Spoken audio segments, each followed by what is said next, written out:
all of us, no matter what, are very religious and full of faith in everything that we're going towards. And no matter how much words of reason or logic we want to use, ultimately, we're living by faith. Now it's towards what object of faith are we hoping towards and in? For you, maybe your reason and intellect and the future discoveries of what's unknown. And that's the object of your hope. Mm-hmm. But it's faith. It's religion. And that's a religious process for you to assume meaning and purpose from those things and hope from those things, and the hope that you don't see. But it's the hope that you have.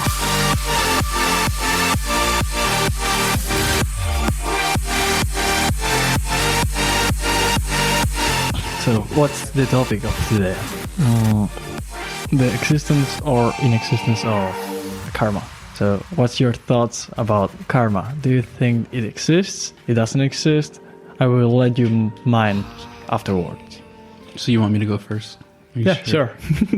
I think for there to be karma, you had to have a lot of other systems in place first. Morality has to exist. Justice has to exist objectively in reality. You have to have a lawgiver. You have to have some sort of consciousness that observes exhaustively everybody and all their motives and all their actions, and somehow remember all of it and put it all there and organize and say, you've done this, you deserve this, you've done this, you've done this. So you have this consciousness that orders all of reality and dictates justice towards everybody based upon some standard. So there has to be some great standard of and over all things that say that this is the true standard of righteousness and rightness, and you are either away from it or towards it. And so therefore you have been given the justice of the karma that this individual or this force or creation or who knows what it is has the authority to then go displace justice towards everybody and make them bugs or humans or eternal life in hell or eternal life in heaven, or because even in the karmic system they have levels of hell that last for 8 eternities and 10 eternities, and depends on what kind of Buddhism you're talking about or Hinduism you're thinking through. There's all kinds of traditions on karma, and I remember being in Thailand and it was going through the layers of karmic hells on TV, and they have these weird animations of like people having their tongues pulled out and putting hot fiery coals on them, and that's going to last 8 eternities. And then once you're past that, then you'll have to go to the layer of hell above that, and then eventually after eons and eons and eons of time, you'll have another chance in life. 8 eternities? It's not like mathematical. It just kind of has these broad terms of infinite suffering. And then somehow, even though it's infinite suffering, you can overcome that infiniteness and have another chance. So, I mean, I would say, yeah, karma, it takes a lot of presuppositions and a lot of constructions in reality for it to be what it is. And in a sense, I do believe in karma, in that everybody will get what they deserve. That, to me, is the scariest reality. If there is such a thing as justice, if there is such a thing as the judge and the judgment, then, yeah, for me to get what I deserve is the worst possible thought that I could have. So how about you? Do you believe in karma? No. Okay. I think there is some kind of system going on in society that it is natural, not only within humans, also within other animals. That's basically the eye for an eye, tooth for a tooth. Mm-hmm. Whenever you've done something to someone else, the fact of someone making you assume the cost of what you've made by making you do something that you've made to someone else, okay, that system increases fitness. So that's why many species have it. I will be arguing for evolution being the reason of the existence of everything, but I don't need to in order to justify my point. I think that karma doesn't exist because I don't believe, or I don't see plausible the existence of an external entity making everyone suffer or enjoy the joy of whatever they've done to other, what's our collective? Conscious entities, okay, complex conscious entities as humans, mm-hmm, matter in general. And how do we evaluate what modifications you've made to those. Let's say I break a glass. I break it. Is it morally bad? No, I wouldn't say so. What if I break the skull of a baby? Is that morally wrong? I would argue for it. I think I would argue for the saying that that's bad. Okay. Obviously. Why? Why is it obvious? Because human history is wrought with that. Why is it obvious if all of human history there's been broken skulls of babies? The fact that it has been a historical constant doesn't mean that it is so moral. You are objectively over the people that have done that based upon their religion, war, or tribalism. They saw it as beneficial and positive, but you have the moral high ground to look back and say that it's wrong. Are you the objective standard, or are they the objective standard? I might have a observer bias. Okay, that's necessary because you and them, what you're saying is the collective thought of society has the moral high ground. Who's right in that? I'm not sure about what the moral standard should be. So why even talk about morality? You have to say, from your perspective, that it is not good or bad for a little baby skull to be crushed because you have no objective moral stance on it. Okay, let's go to moral nihilism, because that's the only rigorous theory I can think of. While I don't live... So you can't live by this philosophy that you're about to talk about. And I don't. And you can't.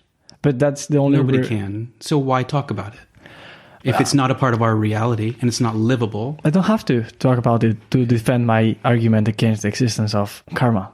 Okay. That's just a practical and an empirical experiment that you can try. Yes. My stand against the existence of karma comes from the fact that there's not a rigorous way of analyzing what is morally superior. There's not perfectly defined borders between good and evil. And that incapacity or inexistence of the perfect border between good and evil makes karma be inapplicable, in case it existed. In case karma existed, and he had the capacity to impose the physical means of imposing justice in the world as a judge that judges the whole universe, I cannot think of a moral standard that would be perfectly defined and wouldn't have any failure.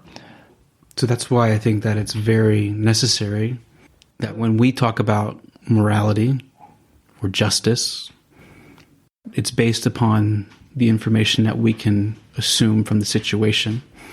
Now, when it comes to karma, once again, I don't believe in specific karma because that's a very Eastern, very specific religious thought system. So I would have to let it be what it is and not assume what it is and try to apply my way of thinking about it to itself. Why not? Everyone has done that previously. I know they have, but I have to be honest with it, and let it be what it is on its religious background and its religious implications for how it works within Hinduism and Buddhism, because that's where it lives, right? Now I can take the idea of karma and give it my worldview perspective on it, but within it, you have to assume if you're going to talk about karma or justice in general, I would say just justice, that if there is, and how they assume in karma, it's not a cold morality, is it? There's an eternal consciousness that understands exhaustively the motives, the situation, and the reality, and the standard that it judges off of is his own righteous self, his own eternally perfect good nature of justice and truth. So therefore you have the standard, you also have the exhaustible knowledge to make therefore the justice statement for the situation and bring the correct justice that should be there. Humans, we know generally the state of this justice that this one has because it's written on our hearts through all human tribes and histories. It's incredible that all people in all history and time generally go in the same direction morally. But there are very specific things that we go off of and don't have unity on. And in those things, that's why I agree with you that it's wrong to destroy babies' skulls, and I can look back in history and I can condemn those that have done it. but not because of my moral aptitude, but because of the moral nature of God's revelation. That's not the moral standard I believe in. That's just the moral standard I live by. Yes. But you do believe in it. And you would act on it as well. I act on out it. Of your convictions. No, my rigorous convictions don't point out to anything. So you wouldn't stop somebody who is about to break open the baby's head? That's completely different. Oh. I'm saying that my argument, I'm not able to intellectually and rigorously defend the arguments or the moral standard by which I live. Okay. I live by the moral standard that says that crashing baby schools is bad. And so you kind of accept that that's from that worldview point that the moral systems and ways of justice that you think about are not objective and therefore are relative in its nature. And though you observe them, there's no basis for them in reality. And so that you feel good about them now, basically any moral choice or moral things that are happening in the world or in your own self, you ultimately are ignorant on all of those things. And so that in your nature, you're not a moral creature. No, I wouldn't say so. I'm just saying that I'm not sure about any single moral standard, but the fact of me acting as if I wasn't is less fit, takes my fitness out of me. I will choose the one that is fit enough in order for me to be able to keep wondering and thinking about other ways of interpreting this moral standard and getting more information in order to make the judgment better. I've got that moral standard, but the realization of that moral standard would lead to my inexistence. And so I don't act it. Why would it lead to your inexistence? Because nothingness is the only thing that... But if that's reality, why run away from it? Because there's a way out of it. My theory about why there's no moral standard is not absolutely rigorous. And so, if I just stop doing anything, I know I wouldn't have debunked every single moral standard possible. Does that mess with you personally? Because you're I would say that you're so conditioned as a human in this reality that God's given you. That you can philosophically try to undo it in some way, but you're just so trapped in his design that you can't do anything else. Let me try finish my point. The only reason why I act as if crashing baby schools is bad is because that gives me the living capacity to keep trying to debunk my thesis that no moral standard is actually the correct one. And I will keep doing it until I'm able to debunk it. I'm not sure about the inexistence of every single moral standard. It's just the thing that seems more plausible to me in the meantime.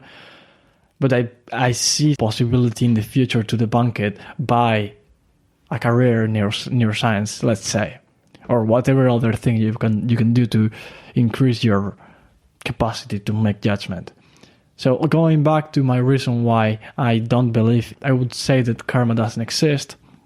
Without debunking the linearity of time, I would say that it is implausible to say that karma exists. Because if you've got a judge that's omniscient, as whatever is the one doing the judgment of what should be done to people who've done something else previously, karma has many problems. One, there's an incapacity to build a moral standard possible good enough in order to impose to people what is fair. Second, what was that? The first problem, we have an incapacity to determine with an absolute rigorosity what is the thing that we should be doing and we should avoid doing. Sure, so we need help. Second, we have a physical incapacity to impose whatever moral standard we end up believing in. And third, in case these two didn't exist and there was a super rigorous moral standard and there was the capacity of imposing it, I don't see why the imposition would happen after the action and not previous to the action, preventing it from happening. And so, if karma existed, it would debunk its realization from our perspective. Okay. We wouldn't be able to see it. It would just avoid any single unfairness. And so, in a world where there's no unfairness, there's not meaning either. So, answer your own question. It would give an argument for my thesis that there's no actual moral standard that's solid enough to be sustained with the knowledge I have right now. I think you're smart enough to be able to answer your own questions on this. And work through all these things yourself. So, okay, I'm suspecting that you believe that I've got a point that I haven't think of enough. That with the previous things I've just said, I should be able to debunk it. Is it that?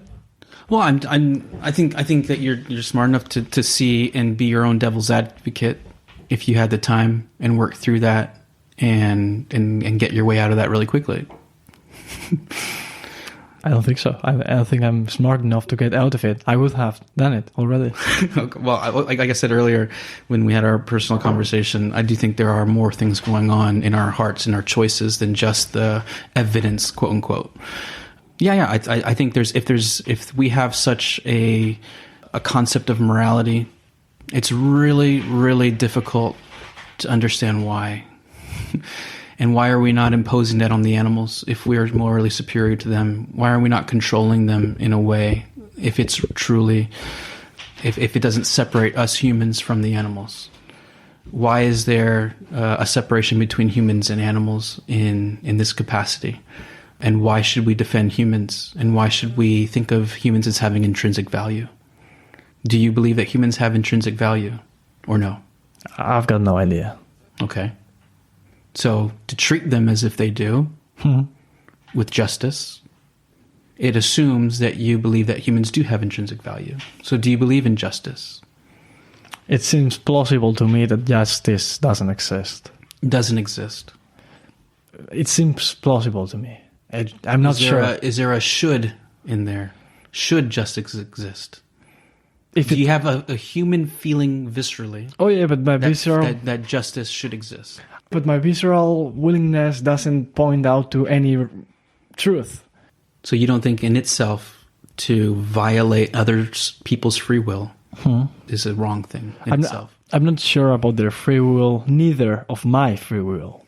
Okay. So you're really reducing humans to just basically animals at its deep nature. And there's no good, there's no wrong, there's no justice, there's no goodness, there's none of that stuff. That's all just social constructs. But we don't have to go through this rabbit hole in order to argue for or against the existence of karma. I'm just saying that there's 3 basic points from which I start. Well, karma is based upon these things, though, right? Oh yeah, but I'm saying the 3 points I exposed previously, yes, each one of them by their own is able to debunk the theory of karma. But I think that the 3 of them coexist. Okay. The 3 of them, while any of them will be able to debunk it, the 3 of them coexist. Yeah. And in order to argue for it, someone should debunk the 3 of them. So I would believe that right now, what we don't see in the world is immediate justice from some divine force. And that's intentional, I would believe. Wow. But I do believe that all humans are, within themselves and their nature, underneath or given to an objective moral law that's over them. And that is, I think, if you have any kind of objective morality, then you have to have a moral lawgiver. So I would say it's objectively wrong what happened with the Nazis. It's objectively wrong to violate the free will of others and to murder them according to their race. I would say that's objectively wrong. But it is easy to make that judgment now. You've got the moral consensus around you. Sure, and we can talk about things in our society as well that I would say is morally wrong, such as abortion. It's legally acceptable, and it's morally acceptable, but I would go against that greater standard and say that no, the individual, even within that, it's a violation of free will. So same idea, violation of free will of an individual who will one day exactly have the same exact life as a person condemning it. No, I'm sorry. I'm sorry. I just realized that I was going through a non sequitur.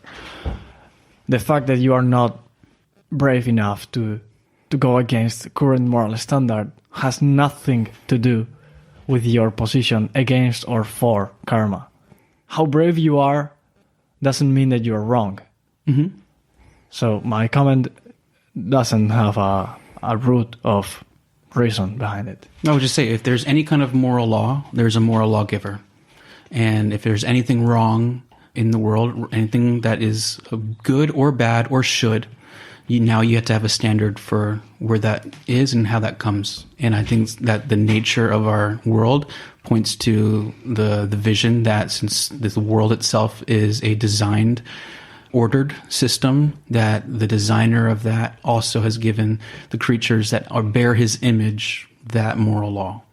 Now they violate that moral law every single day, all the time. And they're confused in it and they don't agree on it. But the fact that any culture and any society says things like good, bad, or should, that points to the moral law that's above them, that they may be disconnected from and confused about, but that it's part of their nature that they're seeking towards and for. Or to fitness. And fitness isn't enough. There's no biological first cause. But it's for compatible. Morality. But it's compatible. It's absolutely compatible with our There's no world. biological first cause for morality in these things. And so you can try to construct things and say that it goes in that direction, but I would say that there's no necessity for it in its nature. Oh yeah, I agree. But you were arguing that empirical proof of the existence of many cultures that go towards a moral standard shows that moral standards exist or either have a relevance. Mm-hmm. But I'm saying that's not necessarily... The fact that concepts such as justice exist and that life should be in a direction. But that's not necessarily true. Absolutely. Because it is compatible with the fact that building those moral standards gives you fitness. And if it is compatible, we've got nothing to either... So why do you think that all human societies are towards fitness? Sure, but that's the nature of goodness, isn't it? But to reduce that to pure biology and evolution is to reduce what we might call humanly normal. And so, yeah, goodness naturally produces fitness. So fitness is good, it's natural, it's human, but that's what goodness is in its nature. Not always. You're right. Not always in moral situations that are hard to understand. But generally, good things flourish life. Not hard, absolutely aberrant situations will be increasing your fitness. So just because things work doesn't mean that they're good. Right? But there are things that are morally true that even though they're not beneficial, they, over the long term, produce good things. And doesn't the fact that something by working doesn't need to be true debunk religion? I'm sorry? Why would God create a world in which there's things that work but aren't true? And this is your point, your third point, is if karma existed, it wouldn't create a world that's as broken and messed up as this world that we live in, because there is the reality and the choice towards bad. No. I'm not saying that it wouldn't create a war like this one. I would say that the injustice wouldn't exist. Sure, that's what I'm saying. But you are assuming that your moral standard is correct. I'm not assuming any single moral standard as being correct. Neither the inexistence of a moral standard to be correct. I'm just saying that if karma existed, it wouldn't have led to this. No, not to this. To the existence of injustice. Okay, and we live in a world where injustice is a reality.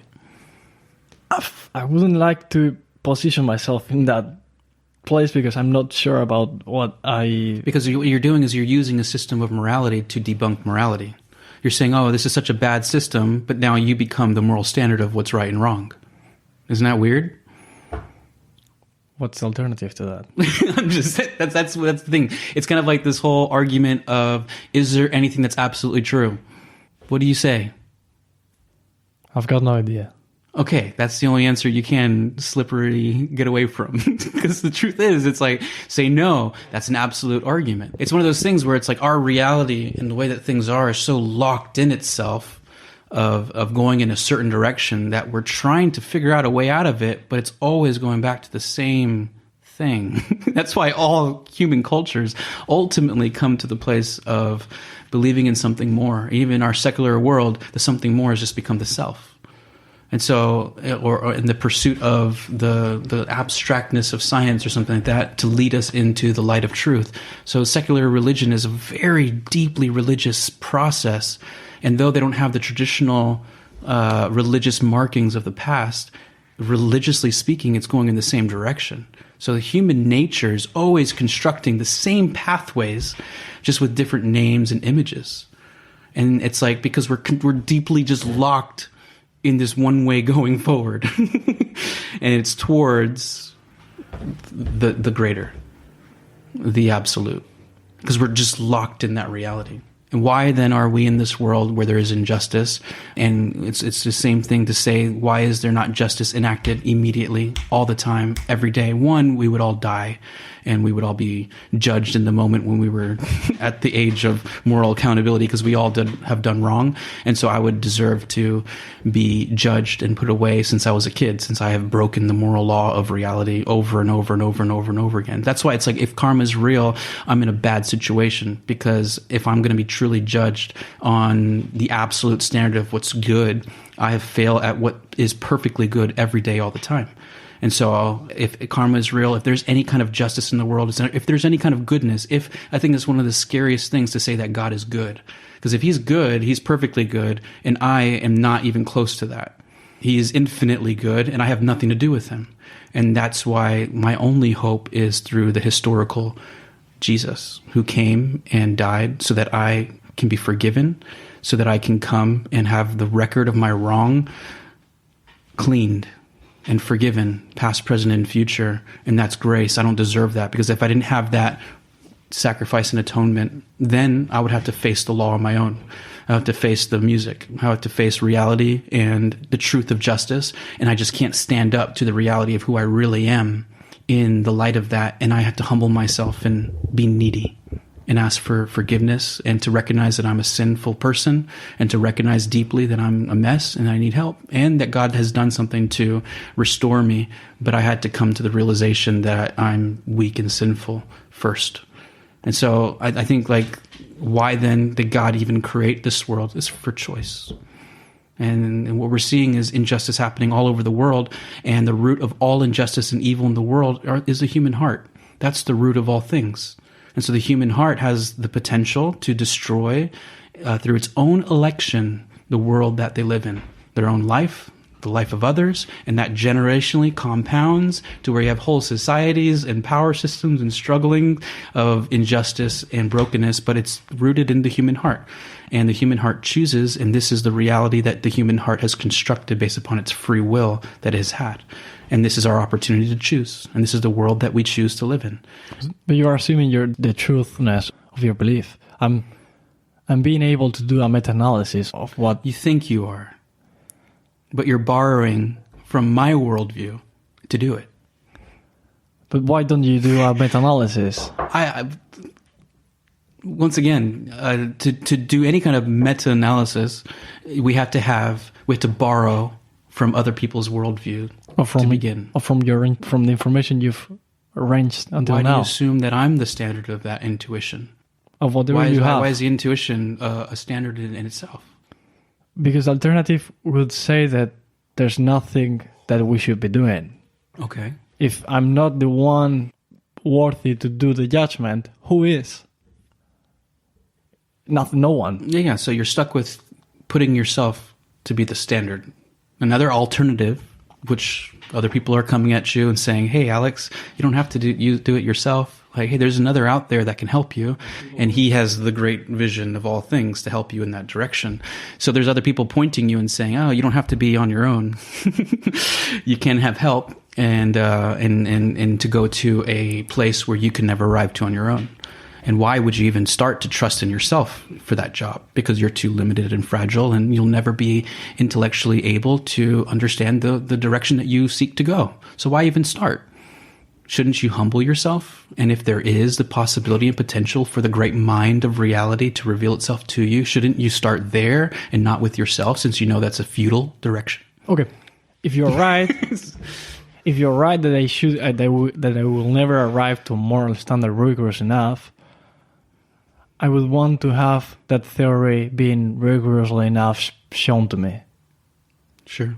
Like, how are you sure? I'm not trying you to make it. Yeah. I'm just saying that in case I wasn't going to be able to make a moral judgment a moral standard that's going to be rigorous enough. I want that fact to be shown to me rigorously enough in order for me to stop seeking for a moral standard. And I'm not sure that that's the case. How are you going to end a discussion without a discussion? You cannot. You've got to use a discussion. And the discussion about me not being able to build a moral standard can only finish with a discussion. But a discussion that limits future discussions cannot exist. How are you going to convince yourself that, okay, let's stop discussing. Let's just take this thing that has already been built previous to me and let's not discuss. I don't see that as a possibility. How are you going to discuss yourself away from discussing? I don't see that as I think there are things that are ultimately indiscussable. However you can say it. Whatever word that is in English. Things that are certain limits to reality that end the discussion. A dogma. Call it what you will. It is a dogma. Points of reality, of truth itself and its nature. But there's no difference between that and a dogma. Whenever you're finishing a conversation forever, you're assuming a dogma. So would you finish the conversation on mathematics? I've got no idea. I 1 + 1. Is that a finished discussion, or would you keep on discussing? Kind of lunacy to keep on going. It is. So why? So okay. So there's one example of should you continue the conversation? Should you continue, or is that a dogma? Okay. Is 1 + 1 a dogma? Tell me. It is. Okay.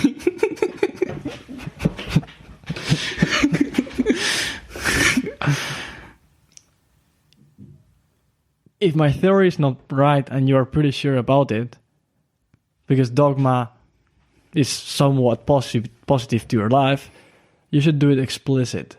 Just directly praise dogma. Directly what? Praise your dogma. What do you mean praise? What do you mean that? Say, let's accept dogmatically that something is true without questioning it. Because of nothing. Yes, that's the definition of dogma. Yeah, and I think that's the difference between what a lot of people look at as when they think of dogma, in that sense, I'll put it in the religious context, kind of a cold dogmatic relationship where your dogma is the set of things that you believe in. You don't question them, you don't look at them, you don't think about them, you just believe them and live your life according to them. And that's what the higher ups want. You just have that, and that's it. That's definitely not the vision that I would get from the Bible. I would say it's a relationship of love. So love kind of takes a dogma and then lives it out to explore it in its nature. So you can ask questions, you can doubt, you can work through it. You don't see the whole thing, but you see that you're standing on a foundation. And so the relationship with that one kind of hook in reality, and then you build upon that, and in time it's part of the rest of your life eternal relationship with it that you grow to see it. Whenever you say reality, it's interchangeable with dogma. Okay. Instead of that hook to reality, you could say that hook to dogma. Okay. And I think that's... I do believe in absolute reality. Outside of my opinions, there is a reality. But how do you defend that with a hook on dogma somewhere? You've got to have some kind of dogma somewhere. Yeah, so I would say there's things in absolute reality that we can hook onto. 1 + 1. But do you agree with me that absolute reality and dogma are interchangeable? Let's see. I think there's false dogmas, though. Right? So there's false views of reality. And so no. And so I would say that even my perception of absolute reality is not absolute. There's things that I'm wrong about. There's things that I don't see 100% clearly, and I accept that. And so, yeah, there are false dogmas that aren't rooted in reality, but absolute reality is its own thing. And I would say that's separate from my opinion. Now, there's certain things that we tried to agree on that are a part of absolute reality that hopefully are not dogma in its nature. Such as I exist, such as 1 + 1 = 2. such as the reality that we live in points to the need for a creator. I see no difference with your stance towards dogma and mine. Okay. You assume certain things as truths without questioning them, either because you don't have enough time in your life or whatever, whatever reason you might feel plausible to justify this. I'm not trying to question it. I'm just saying you've got this stance that you don't have to question absolutely everything constantly. And I've got that also because I live as if life had a meaning. Yeah. I haven't found it yet, but I feel the meaning and I live it every day. Yeah. But intellectually, I could argue against it. And that's completely different. That's like if I wanted to take the red pill, I would have to enhance my intellectual perspective towards the side of believing that there's actually no moral standard. But I assume as a dogma that there's a possibility out of it. And there's a possibility of coexisting truth and fitness. Sure. I agree with that, though. There are definitely ways out of it. So we've got a base from which to start. Absolutely. And so I know that I want, on the things that I do, quote unquote, hook myself to, and from there build the foundation of reality from the best information that I can receive from the world around me. One, I know I'll never have the big picture on my own. You assume as a dogma that that's the case. Do you think that it's possible for people to have the big picture of all of reality I'm not sure. at all times? I'm not sure about that. I don't... My experience of reality, of the world around us and our daily living and existence, is that we will never see the big picture. There's billions of people right now having conversations that I can't hear. You seem to not have done it yet. Okay.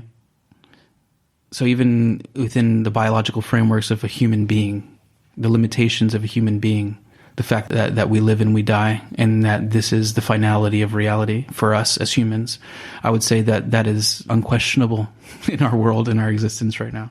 So are you arguing that you are not dogmatic in a sense? No, I'm arguing that I have to start off with the basis of humility. And dogma. Of course. And I do too. I'm not saying that you are. No, we all do. We all do.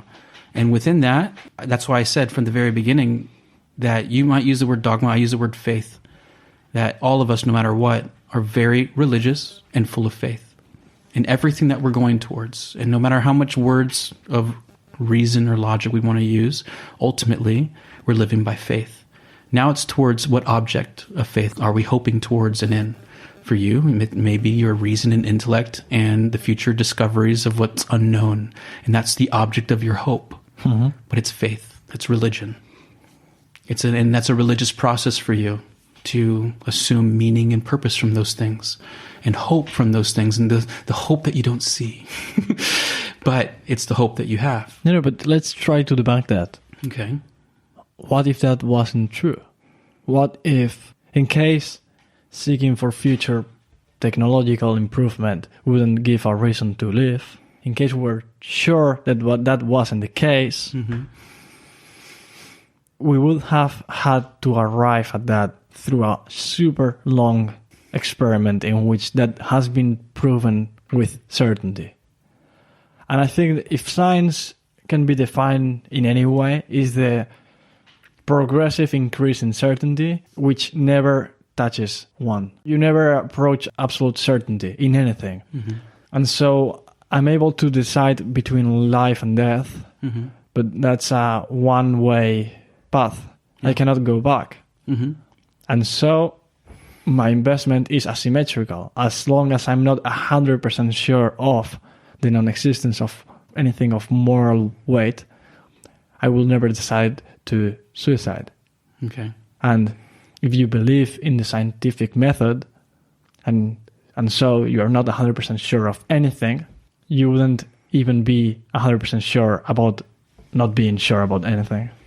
And that's a self-fulfilling thing. It applies to itself infinitely. Sure. And I'm not sure what's the end point of this process. And that's why we've talked about before, like for me, I don't live by absolute proofs because there is no such thing ultimately that can come and satisfy eternal skepticism.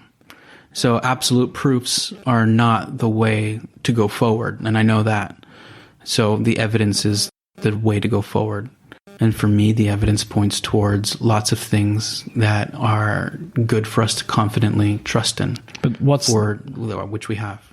What's the difference between you who select whatever evidence you've been able to see in your life, and that you are being satisfied by that limited amount of evidence, and the guy that you judge is irrational by seeing that something works, but you are calling him a fool by saying that the fact that something works doesn't mean that it is correct. Yeah. What's the difference between that guy and you? So you're saying, why should I ever say anything else is wrong? If you are not able to absolutely rigorously argue for it. Do you think that that's necessary to exhaustively know a direction of thought and say that it's wrong, to exhaustively know absolutely everything about it? Or can you determine from a set of principles of that direction of thought that it's wrong? The only thing I think I can rigorously defend is the anti-dogmatic view, that future conversations is always the path to go. Yeah, but I would also say we have to recognize that if evidence presents itself, then there is a distinction between the intellectual process that you work through and the emotional reality of responding to the facts or the evidence that you are presented, right? There's the world that you are asking questions, and then there's the world that you're living your life. And I would say those two things need to really come together. And so there needs to be, so what's the point of intersection of saying, okay, the evidence that's being presented is that there is this personal, loving God that wants to know me, and he wants to be interacting with me on an intimate level. And the evidence is pointing towards that in a greater way in history and in the world and thinking through things. So it's like you have to step away from that evidence and then now make a personal response to that evidence, right? And that's different than the intellectual side, isn't it? The intellectual side is important, but then there's something else because humans are dynamic. We're not singular. There's another dynamic to humans and your humanity and your life than just the intellectual side. But you're making a judgment of the existence of something else apart from intellectual value with your intellectual resources. Yeah, so those are tools to then now bring us to choices, right? But it all comes back to intellectual capacity and to consciousness. You're not able to argue about inconsciousness existing in you. You cannot argue for saying, there's something apart from my intellectual capacity that's worthy of being done. You're arguing about it from your intellectual capacity point of view. You're not arguing about it from outside. You are absolutely still biased. And you are still having a narrow point of view because you are only able to see it from your conscious point of view. That's why I think that when we're talking about how do we know when it's necessary to make a response, a personal response to that which is presented to be true, there are certain criteria for that. Does it correspond with reality that we can observe? So I can hear a myth about something. Does it correspond with reality? If I hear that myth and it doesn't correspond with reality, then I can say that it's not true in the world that we live in. And so it's like there's does it correspond with reality? Is it contradictory in itself? Does it contradict itself in its nature? And once again, that would show that it's not true if it's contradictory in its nature. In the deepest form, it is contradictory. Well, I'm not talking about anything specific. I'm talking about anything that presents itself to be true. You, by making meta-analysis, are using words that are defined in some way. Mm-hmm. You are anchoring yourself to the meaning of words that have that meaning and that is not discussed about the meaning of that word. Mm-hmm. So you're saying, if we don't discuss about the meaning of these words, can we consider that there to be a truth? And I will say, yeah. But because you are, again, anchoring yourself in a dogma. But if you don't, we will start redefining every single word of your phrase. And so it could become incompatible and incoherent the phrase you've just said. Even if you're doing a factual statement and you're saying 1 + 1 is 2, because we define 1, we define 2, and we know that 1 + 1 is 2, if we want to argue against it, we can, because we can start defining 1 differently. I'm not a mathematics expert. I'm not able to debunk that 1 + 1 is 2, but semantically, I think I will at least feel the pathway of debunking or trying to debunk absolutely everything and seeing that nothing is actual truth. Even if you do a meta-analysis of whatever. Even the phrase I've just said with the words that I've used, Sure. you could start redefining them and I will have thoughts about them. Do you do this in your relationships? No, I don't. I'm just saying on a functional human level. It is not functional. When it comes down to that's the problem though from the skeptic. They make nothing functional. They make nothing livable. It is not. But that's not my... No, but that's a problem in its nature. I would say that it's also a defense mechanism of keeping that authority out of our lives. As we try to exhaustively deconstruct everything on an eternal level to where everything is relative and nothing makes sense. And ultimately, there is no meaning of things. And I would say that's a philosophy of running away. Though it is a true philosophy and you can live like that eternally, of deconstructing everything to polvo. Like you can just deconstruct everything into atoms. But is it livable? Is that what you do with your girlfriend? No. And I'm saying, what's the most meaningful part of your life? And how are those two things coming together? I would say my worldview brings those things together in a very functional, livable way. Your worldview doesn't. But I'm not arguing for the acting of my philosophy. But I would say one of the roots of truth, if things are true, is if it's livable. And if it is a part of reality and it's experiential. If it functions. If it functions, absolutely. There's no difference between you and the guy who says that this thing has empirically shown to be true, and so it's true. No, because I also said other parts of what's true. Not just the functional part. There's also logically consistent, necessarily parts to it as well. And if it's rooted in reality, and if you're talking about a moral thing, if it's moral according to a correct standard. And so there's other aspects of things to it, not just one. Now there are people that use just one and say because, and that would be like the ethical direction that say, well, if it works, then it's good. No, of course not. There's other standards that apply to it.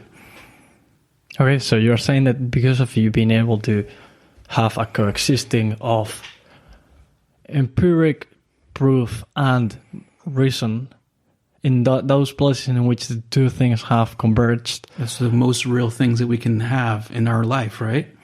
But the part of the reason, you can reason your way out of it. That's why there has to be a process of working through that, but it also has to be functional, or else it's useless. We have to work hard at seeing if things are true or not. You're making the same case as the guy who's very narrow-minded and just says, this thing works, I will keep you doing it. You're defending the point of view that says, the thing you just said, that if it works, it's good. Ultimately, you are doing that. Because the alternative to doing that is nothingness. Because you're doing the same thing, though, right? Functionally. Now, right now, you're arguing against it, but functionally, you're doing the exact same thing. Oh yeah, I'm a complete hypocrite. I act absolutely against my. And I'm saying, I'm highlighting is the goodness of conversations and discussing things and being open to criticism. That's good. It's necessary to work through things, to ask questions, and to live based upon the things that show itself to have the correct evidence to point you in that direction. There has to be a compatibility to it. And I think it's hard for you to have any compatibility with the direction that you're going. So you have to separate them 100%. And in order to live, you have to accept that phrase as dogma. Because I could question. Of course. And it'd go into chaos. I could keep positing whys forever. Exactly. And how annoying would that be? Infinitely annoying. And frustrating. And ultimately to you as well. But the fact that there's a time when we turn off the podcast, we go home, and we have relationships. Yeah. And I would say that those, in a lot of ways, and how we reason through the world on our intellectual level, has to impact positively the things that we're doing in our life. But also understanding and knowing that there are things that just because they work doesn't mean they're good. But to have a standard of good, I had to have a higher standard of what's good. And so I have to pursue that which is the higher standard of good to function and go from up to all the way down. So my relationship primarily, now that I have come into a relationship with God, is primarily towards Him. And towards Him giving me an intimacy through His Holy Spirit with me to guide me to navigate those things while still having the space to work through things in my mind, but also to functionally live them out with wisdom. And so I'm not the great mind of the world. I am not the great mind of myself. And so functionally, I do have to come and live humbly and to have that relationship from the top down. But who is? Who is? The great mind. Yahweh. But you're ultimately anchoring to dogma. What's so beautiful, though, in my personal experience, and this is where I have to be honest because I know other people have had experiences as well in their worldviews and things that they're going through, is coming to see, ultimately, are the thoughts that I'm having about, are the things that I'm seeing about God, are they rooted in reality? Are they rooted in evidence? And is there evidence enough to point towards that theologically, historically, in reality? And I would say yes. And I did not believe that in the beginning until I was fighting against it. And I remember reading through the book of Daniel. I remember reading through the Bible and not believing what it says and then looking at history and saying that's what happened. And then it just reconfirming that I'm pushing against something that's solid and that's rooted, and then placing my faith in that, and then having the relationship with the God who's behind that, very personal, very intimate, daily. Not a religious thing, but a personal, intimate, human relationship with God. And so that is that functional evidence as well that goes to the table for me as well. Now I know that for sure, like I have friends that are from different faiths and different backgrounds, and they have their own experiences, but we always have to go back to see what's the root evidence of why we began this journey. And it has blossomed into different directions, but are the root evidences rooted in reality, or are we misplaced about that? Are we deceived about that? Because I do believe in deception. I do believe in lies. I do believe that people are good, yet they follow false things. Absolutely. So I have to pick that mirror to myself as well and to fight against any possible dogmas that are there based upon religious, cultural, traditional things, and to self-assess. Depends to who you ask. If you're asking to my monkey side, to the one who experiences, to the one who just wants to feel good, I will say, I just want to do the things that make me feel good. Sure. And those things are my lifestyle. Mm-hmm. Represents that to the best way I can. I've been able to do it until now. Mm-hmm. Like, there's certain things that I do that, for example, I try to minimize spices and I try to maximize virtues in order to maximize the well-being in the physical realm. But if you asked to my rational side, that guy would respond with, I've got no idea. Yeah. I just don't care about the feelings because I just don't feel. I just go towards truth, and I haven't been able to achieve it yet. And so I'm, whatever computational capacity you give me, I will burn it trying to compute more and more complex things. Mm-hmm. You tell me a question, I will question the meaning of every single word and every single letter in it and every single way of pronouncing every single letter. Sure. Maybe you need to limit yourself. Yeah, every single intellectual capacity that I would have could be obliterated or could be used by this side. It's like, this is like mining Bitcoin. No. I was his G.K. Chesterton says that the rationalists are in this eternal sea of chaos because they're going through this process they can never finally come to an ending. Seems to have not seems finite to have end. no finite end. It's just kind of this eternal wandering and the reason, and you go crazy. But the poets, they love life and they enjoy life and they are captured by flowers and they enjoy things and stuff like that because they couldn't come to the end and say, let's just enjoy this thing that we have right now. And so there's this in between where we have to work and functionally live life. But what if you could separate the two entities, the one who perceives and the one who reasons? The one who perceives No personality. Do you remember did I do this experiment with you? I talked with someone about a sarcophagus of pleasure in which you were connected to a source of a drug, to a substance or whatever, or a stimuli from your surroundings that's 100% realistic, and that would simulate whatever maximum fulfillment could happen from your perspective, from whatever capacity you have in your brain to produce pleasure, that would be exploited to the maximum capacity for the maximum time possible. So heroin. I don't know. I don't know. In the short term, I guess that's the case, but I don't think that's sustainable. So some kind of other way we should use to ponder not just intensity, but long-term amount of pleasure. Mm-hmm. So your experience inside could go into the maximum pleasure possible, and your reasoning side could be detached from that and don't give a fuck about living and just reason forever with an infinite amount of computing power. Sounds like hell.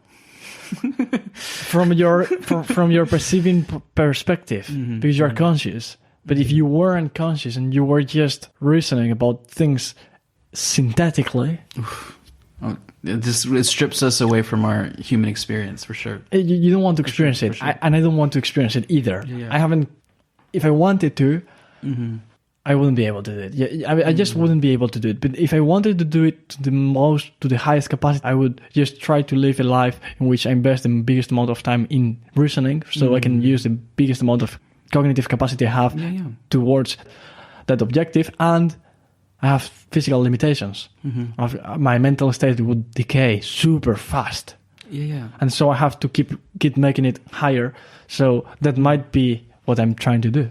And through narrative, we can understand parts of the human heart, like through storytelling. And we like stories because it helps us understand us in a greater level from different angles and directions and stuff like that. So even with like the Tower of Babel, even the Tower of Babel, God's looking down on the tower, and because humans are making this mighty in technological at that time period advanced structure, and they're going up, right? And God looks down and says they can do whatever they put their minds to. They can do it. They'll be able to reach whatever they want to go after eventually. They have been given the capacity and the ability. They just need to take the time and structurally work towards that. They can do it. Absolutely. They want to time travel. They want to go in the future. Eventually they'll get there. But it's the pride inside of their hearts that was judged. They wanted to do that, but apart from, and they wanted to use the materials of the world that they live in, their bodies, the world that they live in, and to do that all apart from the one who gave it to them.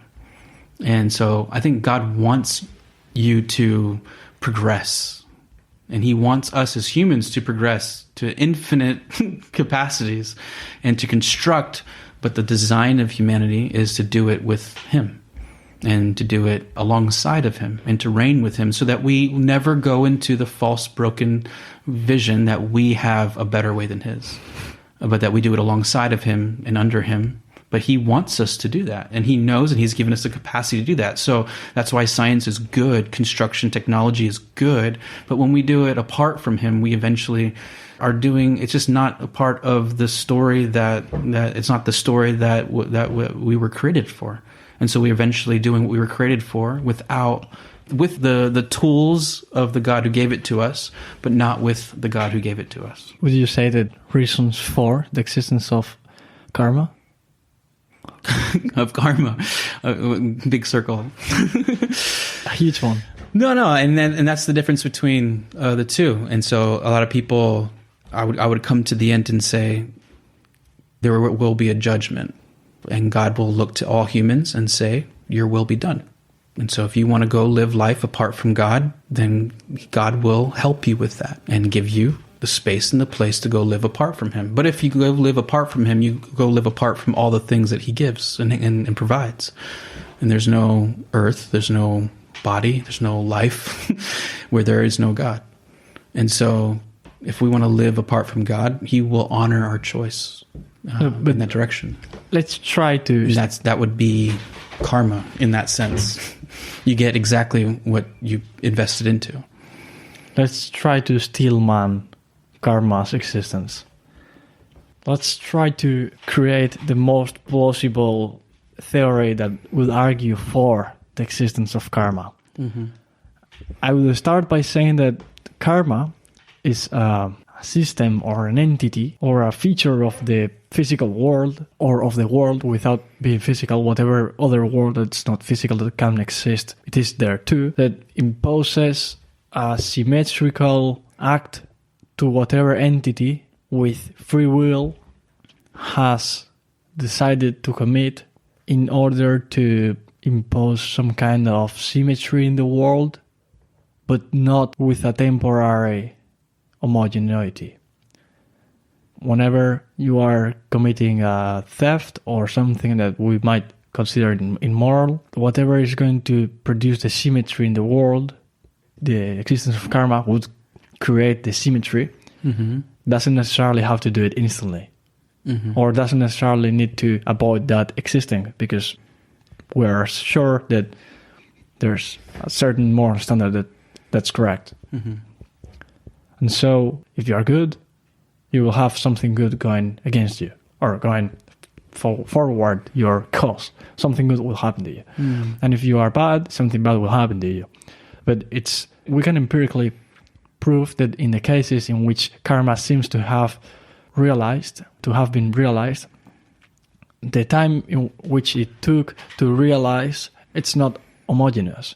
It sometimes is 10 years, it sometimes is a few seconds, it sometimes is a lifetime, it sometimes is longer than a lifetime. So we can never be conscious of the math behind it. Because if just random things are happening, we don't know what it's from. In fact, even if karma is true, like, I am a result here of my previous choices of a life that I don't remember. And I'm giving consequences to that which I don't remember. So I just have reality forcing itself over me or responding to me from things that I don't know what the cause is from. But aren't you now arguing against free will? No, I'm arguing for free will. But if you cannot remember your past... I'm talking within the karmic system. I'm saying that's one reason why it's flawed. No, but karma requires the existence of free will. Sure, that's what I'm saying is that you're having the effects of things that you don't know what the cause is happening all the time. So there's no connection to things. No, but when we argue about the existence of karma, we say that whatever cause has caused something. There's a reaction to it. There's an effect. Yeah. Of equal. But the thing is, when justice happens, like, okay, imagine just living your life and all of a sudden you get justice, but you don't know for what action. Maybe it's an action you did 10 years ago. Maybe it's an action you did 10 seconds ago. How do you relate the effect with the cause? So in the realm of things that are currently happening, there's some things that are noise, or the acting of free will of conscious agents. That's noise. That's just random things that people decided to do. And there's a signal of justice. The acting of karma in points in which it's ultimately correct. Whatever time frame you get, the acting of that karma in that situation is correct. Okay. And then there's many other things that are noise, that are people doing things, random things, that I decide to kill a baby, I decide to have a baby, I decide to save a baby from dying. Whatever I decide to do, I will have opposite force going towards me in the same proportion and in the same moral relevance. But that coexists with a lot of noise, with almost an infinite amount of noise in the world that resides in free will in people, in case it existed, which I'm not sure of, but I'm just arguing for it. So there's many things that are constantly happening that have the origin in conscious free willy people. Or and would you say that there's a specific mind behind direction of how it's applied? It doesn't need to. It doesn't need to either be a mind. I don't think it needs to. So what would determine? So you would say that reality itself is moral, is ethical. I don't think so. Atoms and neutrons and the world itself is moral in its nature, that it would cause such reactions in the world that we have. If there's no mind directing and therefore judging the response. No, in order to maximize the possibility of karma, I don't think if we would need to take a mind as the originator, as the creator of the acts. So you say bad things and good things send certain vibes out on certain frequency levels, and it bounces around, and then it responds to certain things in certain ways, and positive or negative things, and sometimes specifically kind of this very new age vision of the world. And I once had a roommate that would he would burn cow poop in his room while reciting certain mantras, because he believed, in his way of thinking, that the burning of the cow poop mixed with the mantras that he was saying and the certain vibrations that they would cause, and they would mix together and cause a change in the vibes and the vibrations of the frequencies and give blessings to him in his life. It was just most surely just him getting high because of the gases. Oh, he wasn't getting high. No? No. And so it's just it's an Eastern way of viewing the world, that there's frequencies everywhere, there's vibes everywhere, and you can tap into them. You can live it a certain way in certain frequencies and all these kind of things. It becomes a very metaphysical way of living in the world. But when it comes to moral things come from a mind, not frequencies. Unless you're saying all of reality, like panpsychism, is moral and is in its nature of moral, then it's like, for me, that's not the reality that we observe. In order to defend the thesis that karma exists, I could say either. It is originated from a mind or not. I don't care. It could be true that there's a mind behind it, but the fact that it could either be created by a mind or not makes it more plausible than just saying it is created by a mind. Once again, I think what we're doing is we're stealing from a worldview its concepts and then almost considering it as a part of our reality or of reality, divorced from the system by which it was defined and originated from. And a lot of people do that with all kinds of things. They take the idea of Jesus, they take the thought of it, and then they add all kinds of their own world to it, and now it's just something completely different than its roots. They would have no concept of Jesus if it wasn't for the original root system of it, but they stole it and made their own world out of it, and now it's a part of their reality, but it's divorced from its root system of things. And so they're thinking about Jesus in all those kind of ways, but it has nothing to do with the root system of it. So I think that we're doing the same thing with karma.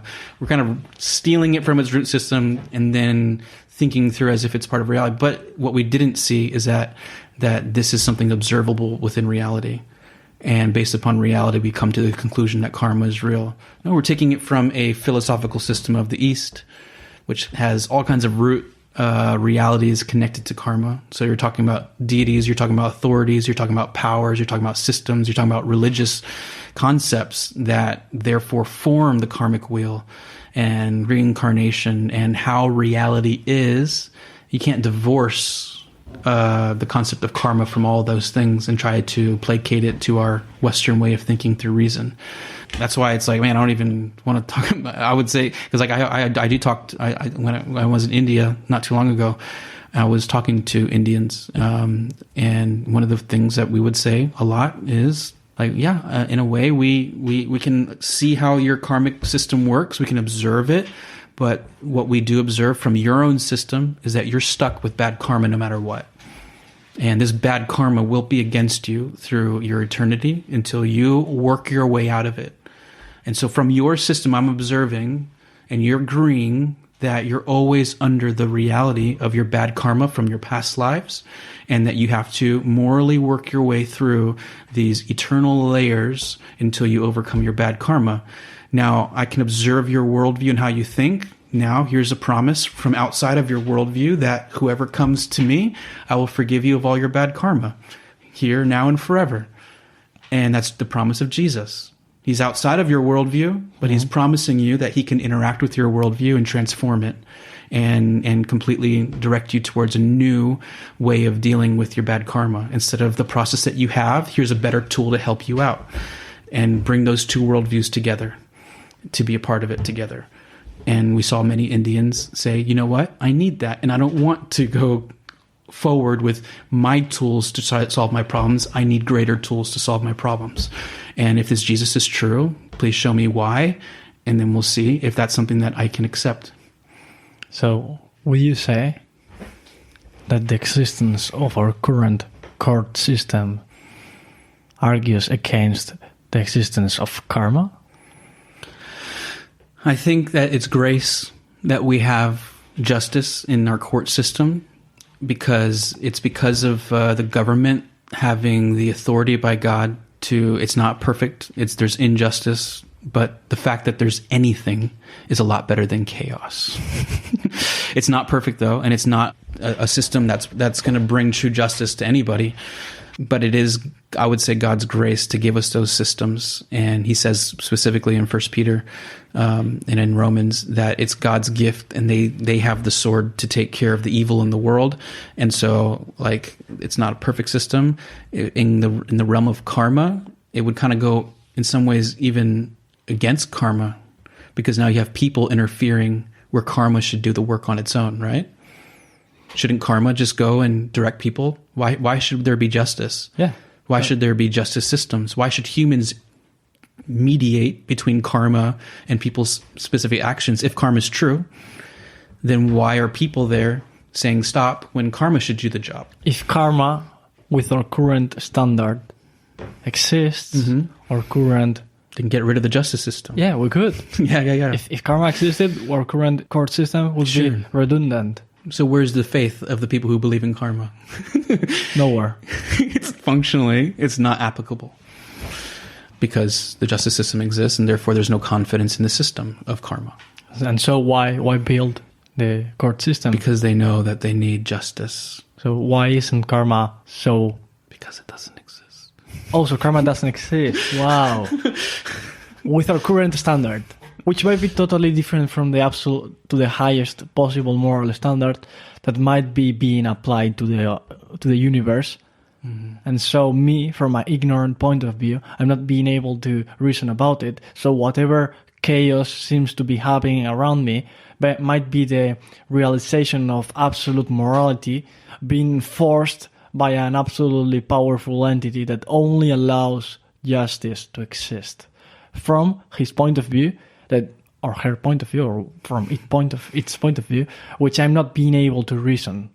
I've got no idea why this happens, but it seems to happen. So is the happening of things a realization of his will? What's interesting is evil people can be wise, and they can use the world to their advantage, and they can be happy, and they can live a long time and have kids and die. But from what about from their point of view? And maybe from their point of view, they said, hey, look at me. I did what I wanted to do, and I got away with it. Is there a possibility to consider yourself evil? Absolutely. For sure. How is it possible that you can have a moral Now, you're standard? right. Most people come to the conclusion that they judge themselves morally based upon their surroundings. And so that even murderers will say, well, I'm not as bad as that rapist. Or the rapist will be, well, I'm not as bad as that serial killer. You know, and again, you just look for ways to minimize your evil and therefore never be honest about the evil that you have inside. But the reality is that we all carry evil, and we all have the great potential for evil.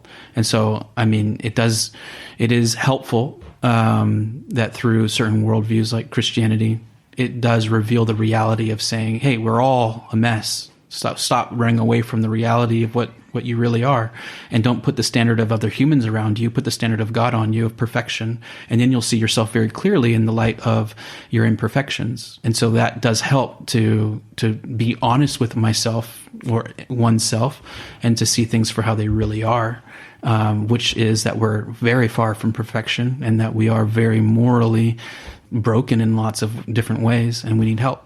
And when I try to stop doing the things that I know that I'm weak and broken in, I can realize the force of enslavement that I have to those things. So like one example C.S. Lewis gives is, you never know how strong the wind is until you get up and try to walk against it. That's exactly true. If you want to know who rules, try to see who you cannot complain about. Current feminism, for example. There's a remnant of free speech in the West. I'm able to criticize almost everything, or everything. But if you cannot criticize something, I would say that that's the thing ruling. And so the moral standard impairing in the West is current feminism. And so me, by not being able to criticize it, while I'm able to criticize something that might be deeper in the West, sure, like free speech, I'm able to openly discuss free speech, why its existence is bad or good. But I'm not as able to discuss feminism. Why? Dogmatism, I would say. So I would say there's a difference there. And I'm not arguing against women. I'm 100% for equal rights of both sexes. But that's a completely different thing. I'm just making a factual statement that if you argue for one side, everything's fine. Everything will kiss at you. But if you argue for the opposite, they will throw at you rocks. And this is something that doesn't happen with many other things. Why is it? Is it because it's sacred? I don't consider anything to be sacred. Nothing. Intellectually. Okay. Yeah, I would say either nothing is sacred or everything is sacred. It's sort of one or the other. Yeah. I'm not sure about anything right now. So what's the conclusion of the existence of karma? Does it seem plausible to exist? I would say, as a conclusion, and you can maybe complain about it, that karma doesn't exist because of a few problems that I pointed out previously.